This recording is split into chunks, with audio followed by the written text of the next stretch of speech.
తన ప్రచారానికి ప్రజల నుండి విశేష స్పందన లభిస్తోందని 5వ డివిజన్ కాంగ్రెస్ అభ్యర్థి పున్న జ్ఞానేశ్వరి గణేష్ అన్నారు. ప్రజలు హస్తం గుర్తుపై ఓటు వేసి తనను భారీ మెజారిటీతో గెలిపించాలని కోరారు.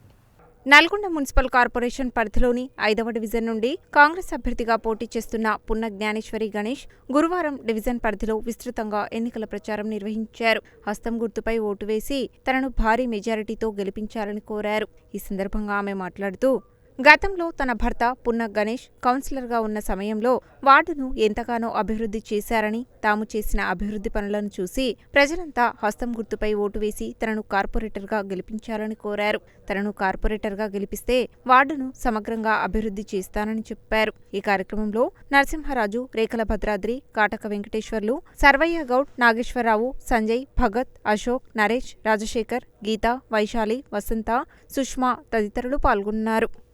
జై గుర్తుకే, జై గుర్తుకే, పున్న జ్ఞానేశ్వరి గణేష్ గారు జై గుర్తుకే, జై గుర్తుకే, కోమరెడ్డి వెంకరెడ్డి గారి నాయకత్వం జై గుర్తుకే, పున్న జ్ఞానేశ్వరి గణేష్ గారు జై గుర్తుకే, జై గుర్తుకే, జై గుర్తుకే.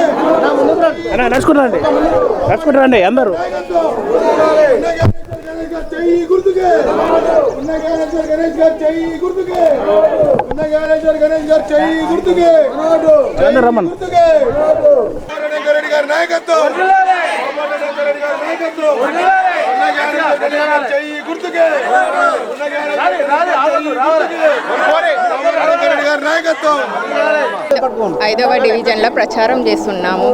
అభ్యర్థిని 5వ డివిజన్లో ప్రచారం చేస్తున్నాము. ప్రతి ఇంటికి గడప గడపకు బొట్టు పెట్టుకుంటూ ప్రచారం చేస్తున్నాం. ప్రతి ఒక్కరు మా ఇంటింటికి మమ్మల్ని కరెక్ట్గా రిసీవ్ చేసుకుంటున్నారు. మంచిగా మళ్ళీ మీరే రావాలని చెప్పి కోరుకుంటున్నారు. మళ్ళీ రావాలని కోరుకుంటున్నారు. మళ్ళీ మీరు ఆశీర్వదిస్తేను మళ్ళీ అభివృద్ధి పని చేస్తామని కోరుకుంటున్నాం. ఈరోజు 5వ డివిజన్లోని దుర్గా కాలనీ శివాలయం వీధిలో ప్రచారం నిర్వహించడం జరిగింది. కాంగ్రెస్ పార్టీ అభ్యర్థిగా పున్న జ్ఞానేశ్వరి గణేష్ గారి చెయ్యి గుర్తుపై ఓటు వేయాల్సిందిగా ప్రజల్ని ఇంటింటికి వెళ్ళి కోరడం జరిగింది. ప్రజల నుంచి మంచి స్పందన వస్తుంది. గతంలో 5 సంవత్సరాలు కౌన్సిలర్గా చేసిన అనుభవం వారు కూడా గుర్తు చేసుకోవడం జరుగుతుంది. మీరు ఇచ్చిన సర్వీస్ మళ్ళీ మీరే కావాలని చెప్పి కోరుకోవడం కూడా జరుగుతుంది.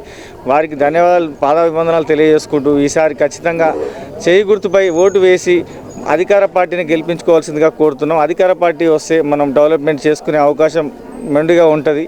మనకు మెయిన్గా డ్రైనేజీ, సీసీ రోడ్ల సమస్య, స్ట్రీట్ లైట్ల సమస్య ఉంది. ఈ సమస్యలు కూడా మన మంత్రి గారి దృష్టికి తీసుకెళ్ళి అతి త్వరలో మనం వార్డుని మోడల్ వార్డుగా డెవలప్ చేయొచ్చు అని చెప్పి కోరుకుంటూ 5వ వార్డు ప్రజలకు ధన్యవాదాలు తెలియజేస్తాం.